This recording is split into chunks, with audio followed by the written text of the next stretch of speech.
Bueno, habíamos quedado la última clase, que hablamos de la respuesta punitiva.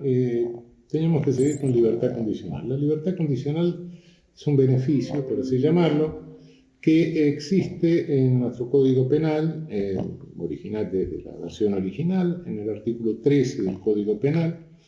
Tradicionalmente se establecía con los 2/3 del cumplimiento de la pena. Es dudoso cuando se puede pedir la libertad condicional en condenados a pena perpetua en función del término de 35 años, etc. Ya lo vimos eso ayer, ese término inconsulto que se ha colocado. La libertad condicional no se concede a reincidentes. Desde mi punto de vista, creo que la reincidencia es inconstitucional, pero la jurisprudencia no ha reconocido este argumento. De modo que en caso de reincidencia, si no funciona en función del artículo 14, sí tendría que concederse libertad condicional en función del artículo 53, que es para multireincidentes. Por más que la pena de relegación ha sido declarada inconstitucional por la Corte Suprema, los multireincidentes tenían un sistema especial de libertad condicional a través del artículo 53 y con más razón debe aplicarse ese criterio a los reincidentes si el propio Código, en una disposición que no está derogada, está vigente, la reconocía para multireincidentes. En cuanto a la condenación condicional y a la probation, que son otras cosas completamente diferentes, históricamente, desde muchísimos años, se tiene en cuenta la inconveniencia de las penas cortas de privación de libertad. Las penas cortas de privación de libertad son más criminógenas que preventivas, eso se conoce de los tiempos de von List, etc. Y hay dos sistemas en el mundo, uno es la condenación condicional y otro es la probation. La condenación condicional de origen francés, por un lado, y la probation de origen anglosajón. Conforme a la condenación condicional, a la de origen francés, se pronuncia la condena, se establece un periodo de prueba y vencido ese periodo de prueba sin que el sujeto cometa ningún delito, se tiene por no pronunciada la condena. En la probation lo que se suspende es el pronunciamiento de la condena. Se somete a prueba a la persona durante un término. Si en ese término responde al sistema de prueba, directamente no se pronuncia la sentencia condenatoria. La pena de multa impone al penado el pago al Estado de una cantidad de dinero establecida en la sentencia. Hay algunos otros sistemas que establecen pena de multa conforme a días multa, en razón de los ingresos del sujeto, los ingresos o la renta potencial, etc.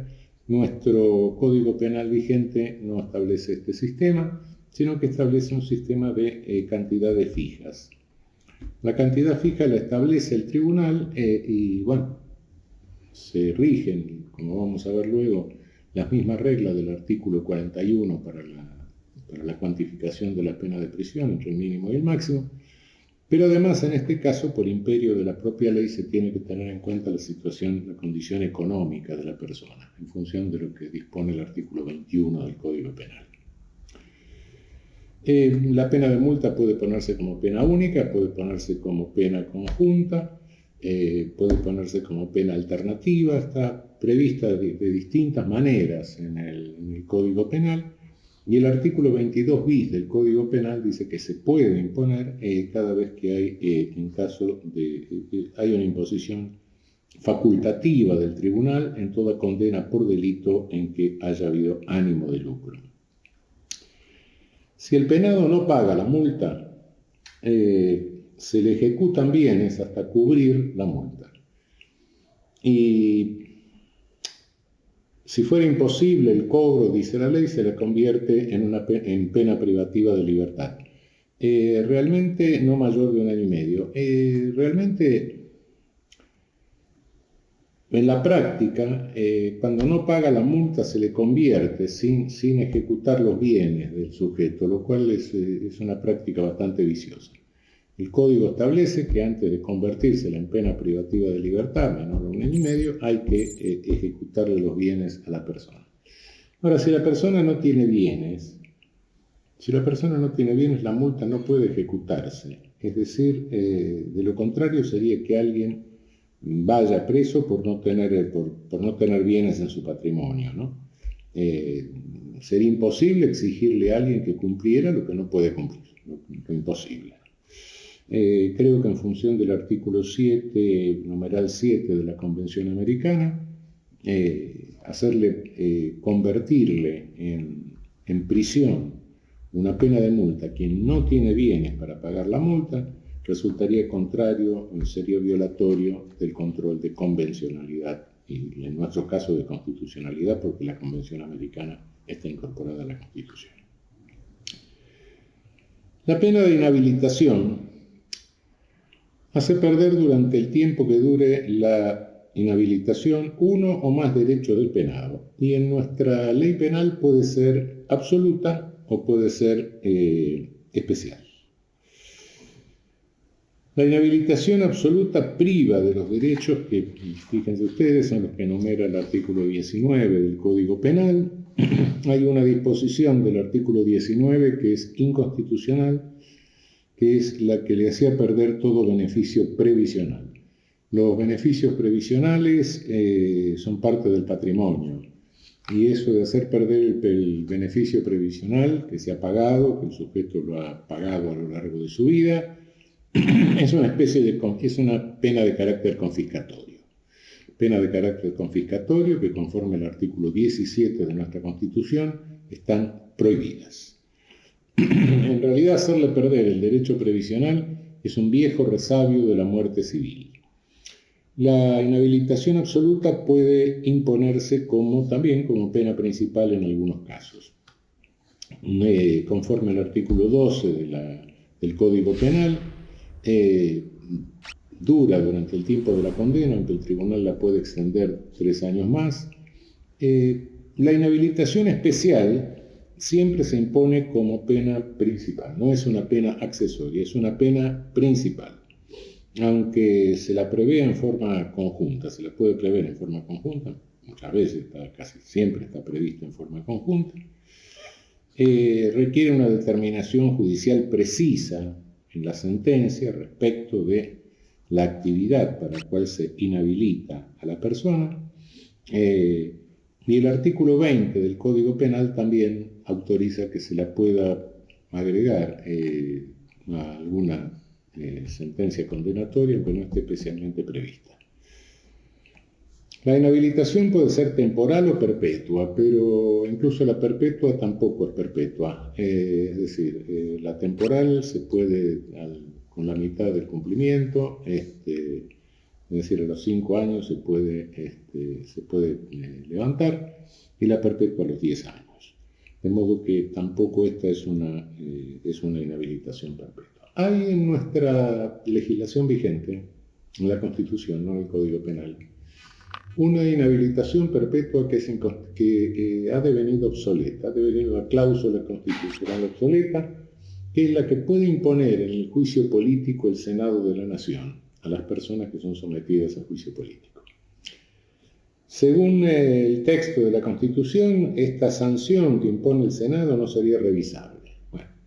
Conforme a la disposición de la Convención, las disposiciones de la Convención Americana, es inaceptable que primero una pena impuesta por un órgano político, como es el Senado, y segundo, una pena impuesta por un órgano político sea perpetua y no sea revisable por la instancia constitucional, por la instancia judicial. De modo que debe entenderse que esa pena de inhabilitación perpetua prevista en la Constitución, con la incorporación de los tratados de derechos humanos a la Constitución del inciso 22 del artículo 75, ha devenido hoy una cláusula obsoleta. Hay cláusulas obsoletas en nuestra Constitución, sin lugar a dudas. Es claro que hay unas cláusulas que un jesuita no pueda ser diputado nacional, por ejemplo, o que el senador tenga que tener una determinada renta. Son cláusulas obsoletas. Están escritas, pero han perdido vigencia porque la Constitución no puede ser autocontradictoria. El decomiso es una pena accesoria. Es una pena accesoria establecida en el artículo 23 del Código Penal. Se pueden decomisar los instrumentos o los efectos provenientes del delito. Instrumentos del delito tiene que ser delitos dolosos. El delito culposo no es instrumento. El automóvil no es un instrumento del delito, por supuesto, en un homicidio de tránsito, por ejemplo. En cuanto al decomiso de los efectos provenientes del delito, efectos son tanto cosas, dinero, cualquier cosa de valor patrimonial que haya ingresado al patrimonio de la persona como resultado del delito cometido. Bien.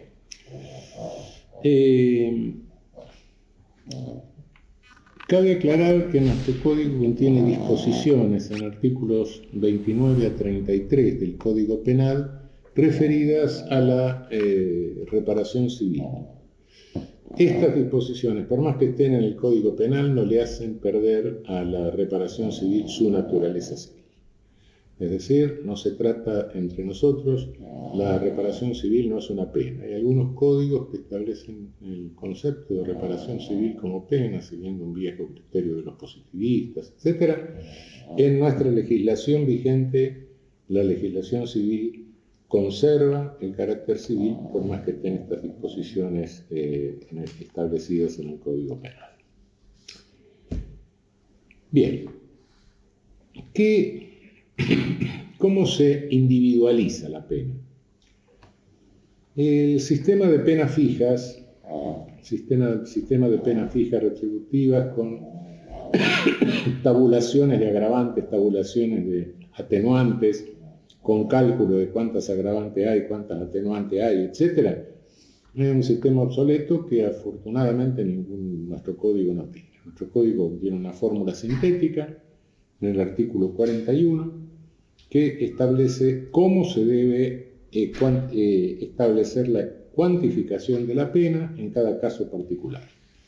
Es una fórmula sintética conforme a la cual entre el mínimo y el máximo de cada escala prevista para un delito, en el caso concreto el juez cuantifica la pena y la medida de la pena, como lo hemos venido repitiendo varias veces, hoy prácticamente en la doctrina hay unanimidad respecto de eso, la medida de la pena debe responder a la medida de la culpabilidad, al grado de reproche que se le formula a una persona, el reproche personalizado que se le formula a una persona.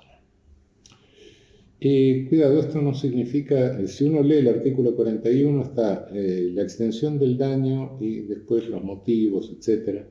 La motivación es siempre una cuestión de culpabilidad, la extensión del daño es una cuestión de injusto. Entonces uno decía, bueno, hay dos criterios. No, en definitiva sí, está bien la extensión del daño, se cuantifica el injusto y la culpabilidad siempre es culpabilidad de un injusto concreto.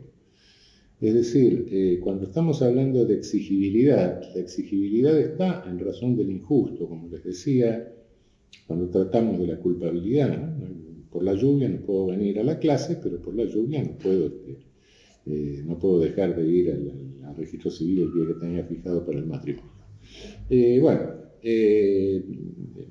En la exigibilidad no es lo mismo la exigibilidad que hay de no estacionar el automóvil en un lugar prohibido que la exigibilidad de no robarle al vecino. Cada injusto va marcando un grado de culpabilidad. Y entonces sí es cierto que hay que cuantificar el injusto para de ahí medir después el grado de culpabilidad de ese injusto. No hay una culpabilidad general, como les expliqué varias veces, sino que cada culpabilidad corresponde a un injusto. Tampoco se puede armar un delito con la culpabilidad que corresponde a otro, ¿no? Injusto, no se puede armar con un delito con el injusto de estupro y la culpabilidad de traición a la nación, no, evidentemente. No. Es decir, a cada tipo, a cada tipicidad sí corresponde un determinado grado de culpabilidad. la tipicidad cierra, y todo lo demás se refieren ya concretamente al grado de injusto, al reproche del grado de injusto. No existe una obligación de fidelidad al derecho entre nosotros, que vamos a ver esto. Por otra parte, la cuestión de fidelidad al derecho, la troie un troie, la exigencia de fidelidad al derecho nazi, etc., entre nosotros eso no rige, por supuesto. El artículo 41 del Código Penal establece una fórmula sintética y tiene una disposición de carácter procesal, que es que antes de pronunciar la sentencia el juez tiene que tener un conocimiento de visu del procesado, de sus circunstancias, etc. Esta es una disposición que en su momento hizo incorporar uno de los grandes procesalistas que tuvimos nosotros, un procesalista sanluiseño, puntano, que le recomendó a Rodolfo Moreno que se ocupara de colocar esto, porque normalmente en aquella época el procedimiento era escrito y entonces los jueces nunca veían al procesado, nunca tenían un contacto directo con el procesado. Con el juicio oral actualmente la cosa es distinta. Tomás Joffre fue realmente quien sugirió esta disposición procesal que está en el artículo 41. En el artículo 41 hay distintos criterios de alguna manera. Uno de los criterios es considerar la mayor dificultad para ganarse el sustento propio necesario, el de los suyos. Este criterio fue introducido por iniciativa en el Senado, en el trámite del Código en el Senado, a instancias de un senador socialista. Yo en algún momento me referí al buen juez Mañó. Es un criterio que responde hay una cita expresa en las actas, en el trámite del Código, respecto de las sentencias del buen juez Mañó. Es una referencia aquí, es una referencia a lo que les he esbozado como culpabilidad por el esfuerzo para alcanzar la situación concreta de vulnerabilidad. El artículo 41, lamentablemente esta fórmula sintética que tiene nuestro código en el artículo 41, lamentablemente ha sido bastardeada a lo largo de los últimos años en función de todas estas campañas de ley y orden, estas cosas sin consultas que hacen nuestros legisladores, etc. Y se han ido agregando, se han ido adicionando a un ritmo marcado por la publicidad, las exigencias de medios de comunicación, tener que salir, los políticos que tienen que salir en la televisión y todas esas cosas. Se ha hecho un artículo bis y otros, uso de arma de fuego. Además hay leyes especiales cuando interviene un menor, además hay leyes especiales, permite aumentar un tercio, agravan un tercio, se atenúa si el sujeto se ha convertido en un arrepentido, en fin. La ley de espectáculos deportivos, la ley antidiscriminatoria también suman. Bueno, tomada la letra de la ley vigente, si podemos sumar todas estas cosas, en definitiva creo que unas cuantas penas podrían alcanzar o superar el máximo tolerable de la pena privativa de libertad.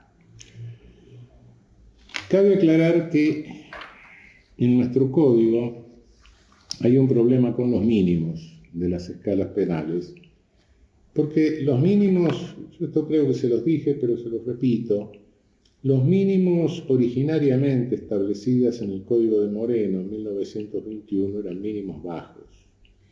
Moreno pensó, los redactores del código pensaron que era mejor colocar mínimos bajos que estar construyendo tipos privilegiados atenuados.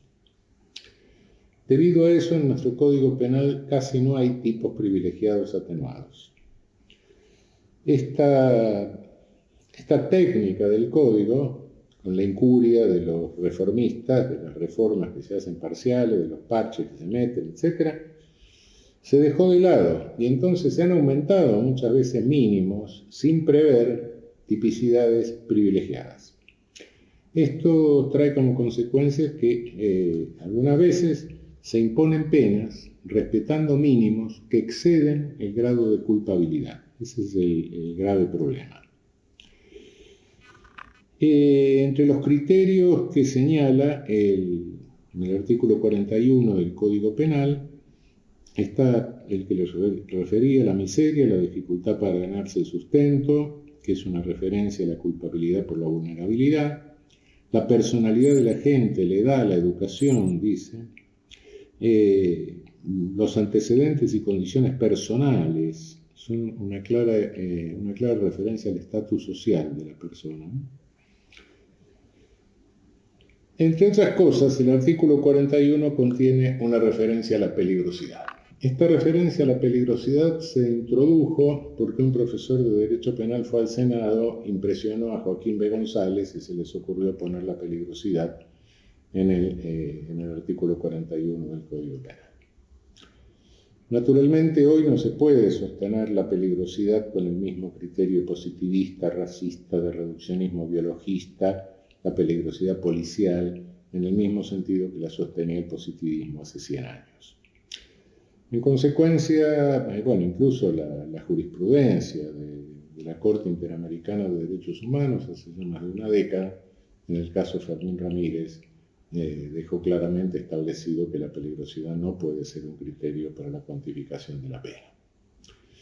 Efectivamente, la peligrosidad no puede ser lo que es la peligrosidad. Y bueno, la peligrosidad es por usar alguna fórmula tradicional, en italiano se decía la molto rilevante possibilità di diventare autore di un reato, la muy relevante posibilidad de volverse autor de un delito. En el mejor de los casos, la peligrosidad sería un cálculo de probabilidades estadísticas. Pero en la realidad de los hechos ni siquiera es eso. Siempre que se manejó la peligrosidad, se la manejó discriminatoriamente, se consideraba siempre peligroso al estereotipado, es decir, eran criterios totalmente subjetivos y arbitrarios por parte de los jueces. Pero la peligrosidad está en el código, entonces antes de declarar inconstitucional algo hay que agotar los recursos para entenderlo en forma constitucional. Creo que hay dos formas en que se puede agotar esto. ¿Peligrosidad para qué? Podemos entender que no sea peligrosidad en la vieja peligrosidad positivista, sino que sea la peligrosidad para la propia función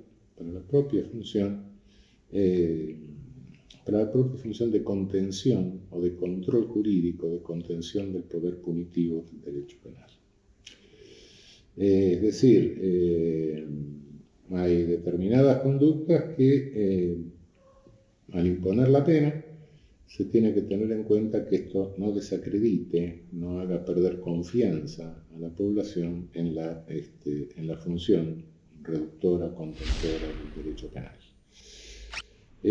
Por así decirlo,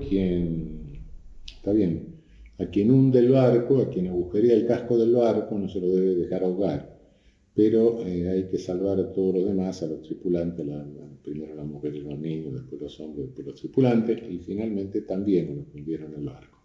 Bueno, cuando alguien incurre en una culpabilidad muy alta, hay que tener en cuenta ese grado de culpabilidad también, y hay que tener en cuenta que imponer una pena por debajo de ese grado de culpabilidad, de esa reprochabilidad tan alta, pone en peligro la credibilidad pública del propio sistema de derecho penal. También puede entenderse peligrosidad en otro sentido, podría entenderse que no se está refiriendo a la vieja peligrosidad positivista, sino al grado de agresividad de la persona. La agresividad es una característica de la personalidad, una característica de la persona que es verificable a través de un correcto peritaje, a diferencia de la peligrosidad que es un mero cálculo de probabilidad. Un mero cálculo de probabilidad que en el mejor de los casos, si se hiciese bien, siempre sería injusto, porque nadie sabe exactamente lo que una persona va a hacer. Es grandes números, pero lo que va a hacer cada individuo en el futuro es imposible decirlo. Hay conforme algunas características la probabilidad de que alguien haga una cosa o haga otra cosa, pero es una mera probabilidad que en el caso concreto no se confirma. De modo que es algo que se maneja por ley de grandes números. Y la ley de grandes números sabemos que en los casos particulares no funciona.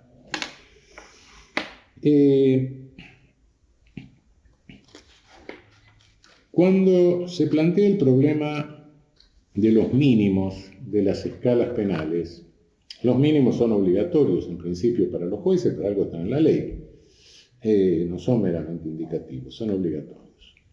Pero les vuelvo a recordar lo que dijimos cuando comenzamos a explicar la ley que interpreta el derecho penal, y la primera ley que debe interpretar el derecho penal es la de más alta jerarquía, es decir, la Constitución.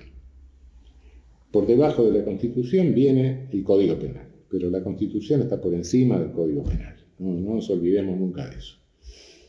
No podemos hacer una idolatría de la ley infraconstitucional olvidándonos de los principios que salen del Código Penal, de las reglas que salen del Código Penal y de los principios constructores que explicamos que vienen de la Constitución Nacional. Por ende, si bien por cierto los principios mínimos de las escalas penales son obligatorios para los jueces, cuando hay razones constitucionales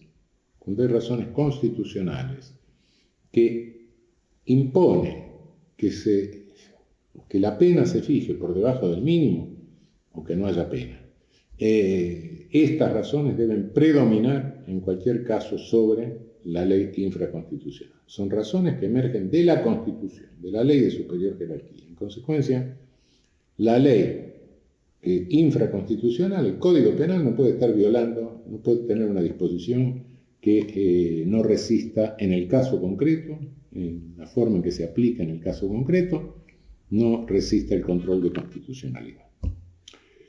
Hay algunos casos en que estas soluciones se imponen, el mínimo de la escala penal hay que imponer una pena por debajo del mínimo de la escala penal o incluso prescindir de pena. Uno de estos casos es el caso de penas a personas de pueblos originarios. Conforme al inciso 17 del artículo 75 de la Constitución Nacional, los pueblos originarios están reconocidos constitucionalmente y por ende se reconoce la cultura de los pueblos originarios. Y aquí hay un problema que es el siguiente: quien pertenece al pueblo originario pertenece a una comunidad, la comunidad del pueblo originario, Excel. Y hay sanciones de tipo comunitario. Quien comete un delito dentro de la comunidad es sancionado con una pena de carácter comunitario, con una sanción de carácter comunitario. Es ineludible para el sujeto la sanción de carácter comunitario, porque de lo contrario la pena comunitaria se le convierte en algo más grave, sale de la comunidad. Para un integrante, para un miembro de la cultura, una cultura originaria, salir de la comunidad equivale a una pena de muerte prácticamente, es una pérdida de identidad. De modo que es ineludible que quien comete un delito y pertenece a una comunidad de un pueblo originario va a recibir una sanción de carácter comunitario. Lógicamente, si le aplicamos la sanción del Código Penal, lo estamos penando dos veces por el mismo delito. Es un ne bis in idem, no procesal, sino un ne bis in idem material, es decir, dos penas por un mismo delito. En consecuencia, lo que se debe calcular en ese caso, en función del reconocimiento constitucional de esa cultura, de esa comunidad, la existencia del pueblo originario, el respeto a la existencia de esa comunidad, se le debe descontar del quantum de la pena del código la pena de carácter comunitario. Y si con la pena de carácter comunitario no nos queda nada de la pena que estaba en el código, bueno, directamente no aplicar pena, no imponer pena. Esa es la solución. Hay algunos casos que se llaman las penas naturales. Las penas naturales son aquellas que acompañan directamente el hecho delictivo. Son las más frecuentes, son en delitos de tipos culposos. Delitos culposos o negligentes. Cuando el sujeto ha recibido en el delito como consecuencia de su injusto, ha recibido daños físicos, personales gravísimos, o ha perdido familiares, o se ha quedado solo en la vida, que se murió toda la familia. Es decir, sobre esa desgracia que le acarrea el propio delito, imponerle una pena, primero viola el principio de humanidad, es una crueldad, directamente es una pena cruel, sin lugar a dudas. En segundo término, esa pena no tendría directamente ninguna legitimidad conforme a ninguna de las teorías de la pena directamente. No me refiero a mi criterio de evaluar la pena como hecho político, sino incluso frente a todas las teorías legitimantes de la pena, no recibiría ninguna legitimidad. No sería posible encontrarle legitimidad. Pero también puede darse esta pena en delito de tipo doloso. El sujeto le va a poner una bomba, le estalla la bomba, le arranca los dos brazos, las dos piernas. ¿Qué sentido tiene imponer una pena en ese caso? Es decir, son casos en que los jueces deberían integrar analógicamente la ley penal in bonam partem, pero por imperio constitucional, porque mire, conforme al sistema republicano de gobierno y a la racionalidad, no tiene absolutamente ninguna racionalidad imponerle una pena a este sujeto en estas circunstancias. Hay un caso más complicado todavía, un caso más complicado que es el caso de las penas ilícitas ejecutadas. Caso de tortura policial, caso más común. Penas ilícitas ejecutadas. Es una pena prohibida, sí, pero con motivo de un delito, un agente del Estado lo torturó al sujeto. Sacó un ojo, lo sometió a un dolor físico, una pena física. Prohibida, sí, prohibida. Pero no puedo decir que lo prohibido no existe. Es una pena que está prohibida, pero que sin embargo funcionó y se ejecutó. Y la hizo un agente del Estado, no la hizo mi tía. Bueno, es una pena. Es una pena que se ha ejecutado. Esa pena hay que descontársela al sujeto de la pena que se le imponga o de la pena que viene cumpliendo si ya está condenado. El Estado no puede decir, yo me conformo entonces simplemente con condenar al torturador. Ah, sí, qué persona jurídica rara sería entonces el Estado. No responde por lo que hacen sus agentes. No, condeno a la gente, pero yo no lo mandé a hacer eso. Y entonces, como no lo mandó a hacer eso, entonces la pena no es pena. El sujeto se queda con el dolor, se queda con un miembro menos, se queda con toda la secuela que puede tener la tortura, y nosotros le ponemos la misma pena. El Estado no fue. Es una persona jurídica singularmente privilegiada, sería el Estado en ese caso. Se están planteando en todo nuestro continente y también entre nosotros los problemas que vienen de la superpoblación carcelaria. Superpoblación carcelaria que excede los límites tolerables, según Naciones Unidas, que sería un 120% de concentración poblacional. Nosotros tenemos en América Latina cárceles, en Argentina, que están en el 200%. En América Latina algún país alcanza el 300% de concentración. Es decir, donde cabe un preso hay 3. Las cárceles en esas condiciones devienen campos de concentración directamente. Tampoco en esas cárceles hay control del personal penitenciario, pierde el personal penitenciario el control, las cárceles pasan a ser controladas por los propios presos, pasan a ser controladas por bandas que hay dentro de la cárcel, que vienen de afuera, que están estructuradas, formas de crimen organizado. Estas jerarquías de la sociedad carcelaria someten al resto de la población a humillaciones, a servicios, incluso servicios de carácter sexual, etc. Un desastre. Una pena que se cumple en esas condiciones no es una pena privativa de libertad común, es una pena inhumana, cruel, inhumana y degradante. Es una pena ilícita. Entonces se pierde la equivalencia entre tiempo de pena y sufrimiento inherente al tiempo de pena. Cuando se calcula una escala penal, cuando el legislador calcula una escala penal, dice, bueno, tanto tiempo de privación de libertad, y se sabe que la privación de libertad tiene una cuota de dolor, sufrimiento, inherente a la privación de libertad de movimiento, libertad locomotiva, y todas las consecuencias que son inherentes a ella. Pero cuando no se trata solo de la libertad locomotiva y de las consecuencias que son necesariamente inherentes a la privación de libertad locomotiva, sino que se suma amenaza de muerte, se suma amenaza de enfermedad, se suma amenaza de violencia, se suma humillación, todo ese tipo de cosas que genera la superpoblación carcelaria.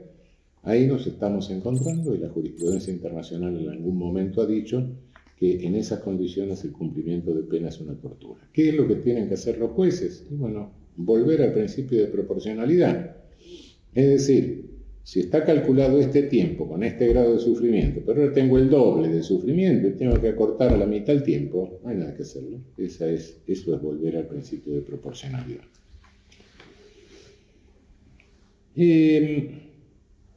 Hay escalas penales que están establecidas en el Código en función de menor injusto y por ende menor culpabilidad, claro.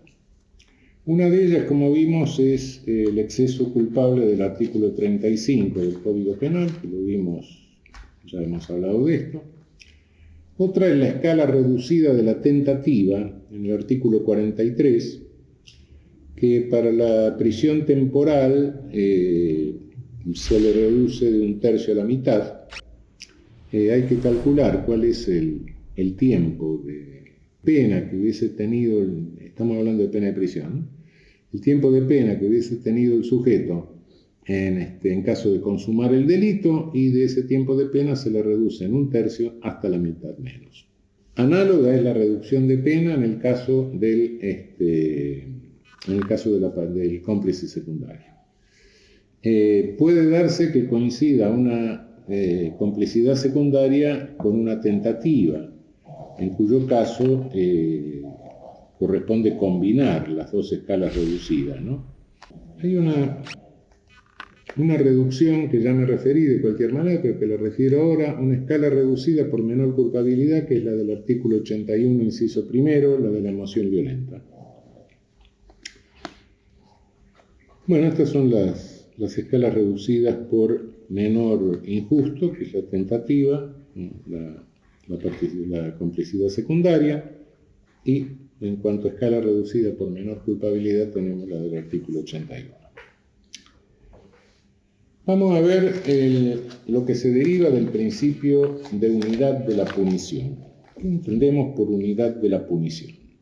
Puede haber pluralidad de tipos, puede haber pluralidad de delitos, puede haber pluralidad de penas, pero siempre, en cualquier caso, el penado es una persona.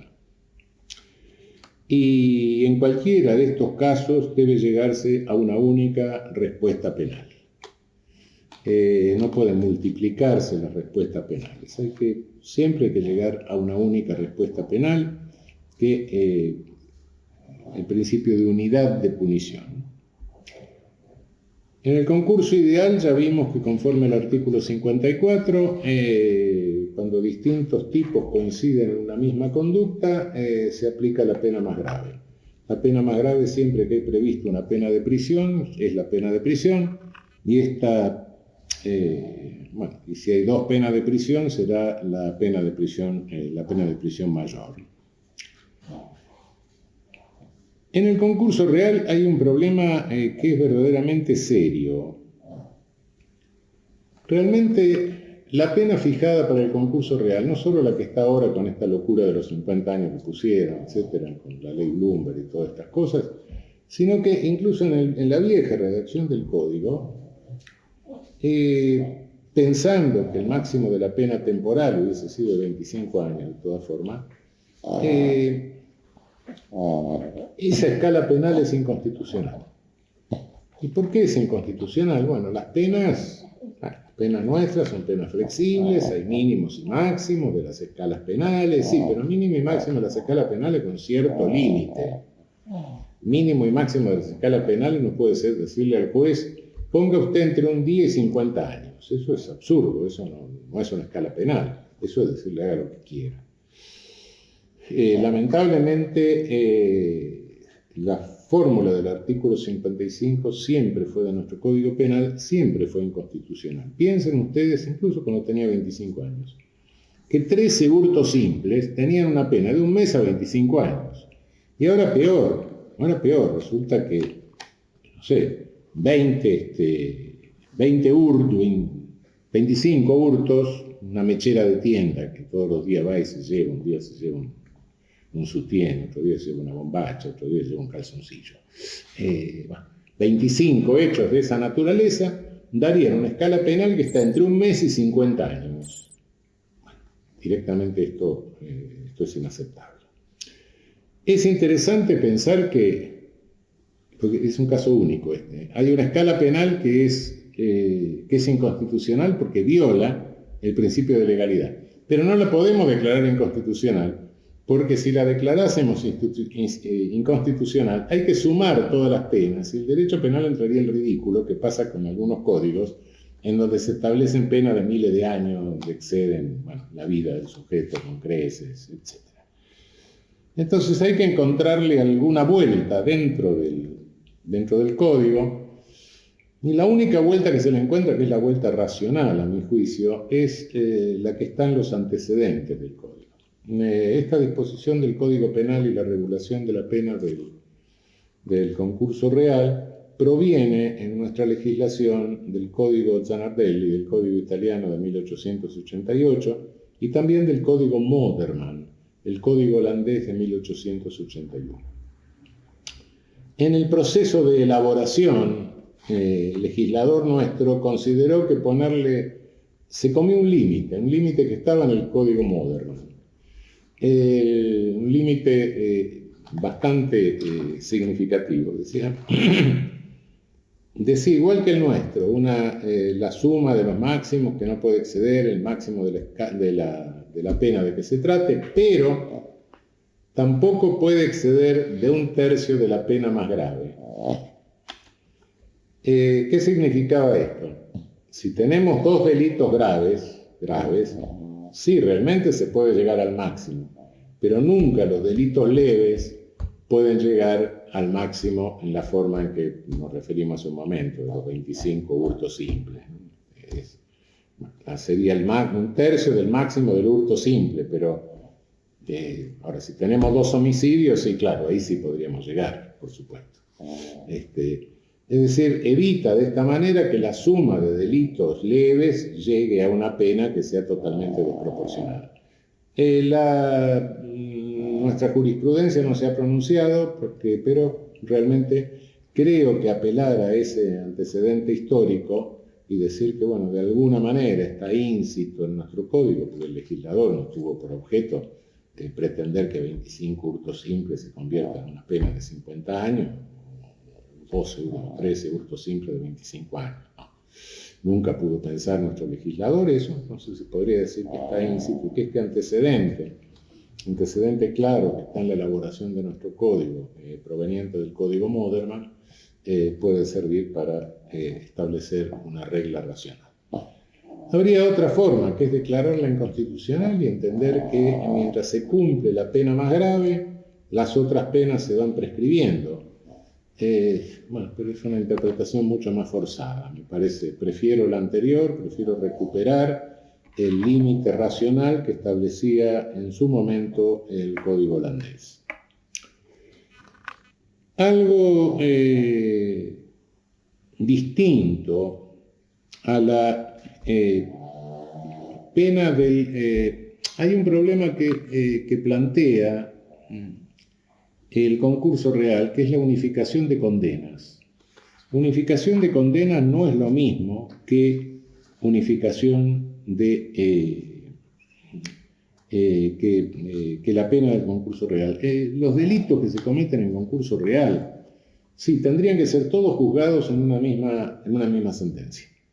Esto no siempre es fácil, no siempre es posible. Muchas veces es absolutamente imposible hacer esto, Y es absolutamente imposible porque los delitos se cometen en distintos lugares, distintas competencias, distintos jueces.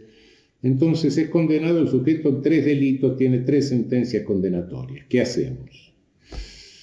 Bueno, en ese caso se establece que el juez que dicta la sentencia más grave, la que impone la pena mayor, es el encargado de unificar las condenas en una única condena, y entonces las otras 2 penas menores ceden.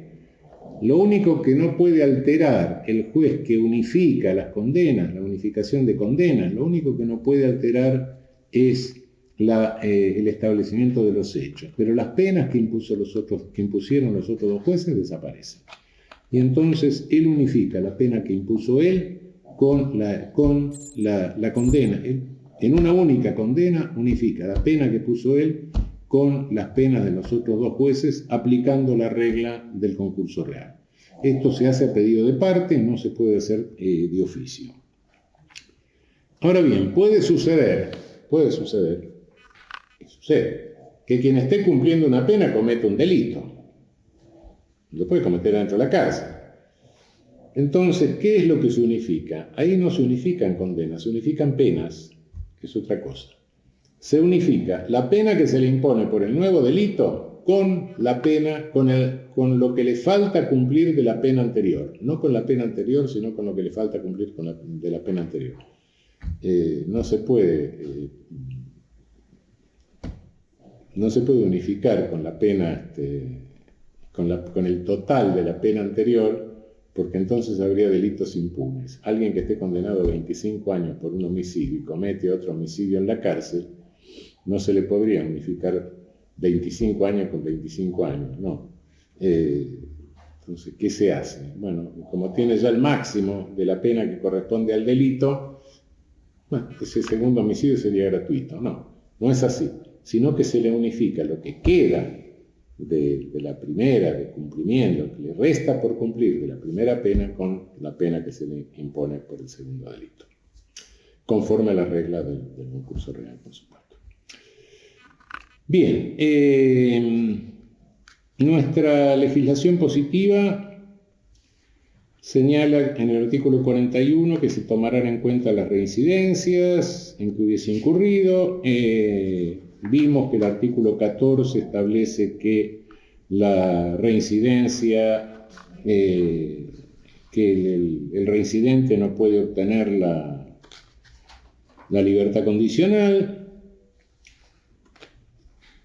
Merecería hablar de la reincidencia una larga consideración, pero no la vamos a hacer.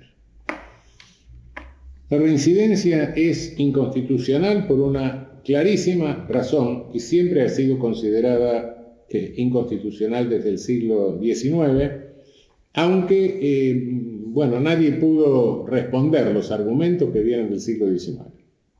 Si un sujeto es condenado por un delito a 2 años de prisión y luego cumple la pena, sale, luego es condenado por otro delito que merece 2 años de prisión, pero en razón de ser reincidente se lo toman en consideración y le ponen 2 años y medio. Esos 6 meses de más no son una pena por el segundo delito, sino son una pena por el primer delito por el que ya cumplió la pena.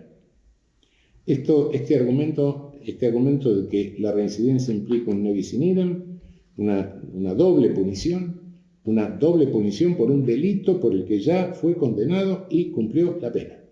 Esto no lo ha podido levantar nunca nadie. Hay otras consideraciones, las van a ver ustedes en los lineamientos, efectivamente. Hay una previsión de la multirreincidencia que ha perdido actualidad, porque como les decía hace un rato en el artículo 52, que es se consideró que era una medida de seguridad, etc. En realidad era una previsión de pena de relegación inusuaria que la trajo el proyecto de 1891, y luego fue incorporada a nuestra legislación en 1903 y se mantuvo en el Código de 1921. Esta pena de relegación era indeterminada, solo podía salir por orden del Ejecutivo, después esto se modificó. En 1984 pasó a ser una previsión para casos de multireincidencia. Bueno, finalmente, obviamente se declaró inconstitucional hace unos 10 años, pero está en el código y tiene y hay una previsión a este respecto, como les dije varias veces, de libertad condicional para multireincidentes, por ende también los reincidentes tendrían que merecer la libertad condicional. Si a los multireincidentes no se le negaba, no hay por qué negársela a un simple reincidente. Por último, el artículo 51 del Código Penal desarrolla detalladamente, les recomiendo que lo lean, lo que se llama el derecho penal de registro penal, cosa que en nuestra legislación positiva, hasta ese dispositivo que se introduce en el año 1984, no había absolutamente ninguna previsión. Conforme al artículo 51 del Código Penal en su redacción vigente, pasado 10 años de la extinción de una pena, el sujeto tiene el derecho a que se le borre todo antecedente y a que nunca más se brinde información acerca de esa condena. Es decir, 0 kilómetros, el sujeto queda en blanco, la condena no lo persigue a lo largo de toda su vida, es decir, no le limita su espacio social. Bueno, muchachos, de esta manera hemos llegado al final de la exposición del derecho penal. Que les sea leve la lectura de los lineamientos y que les sea leve el derecho penal a quien se le ocurra en el futuro seguir trabajando esta materia. Por ahora, en esto hemos terminado.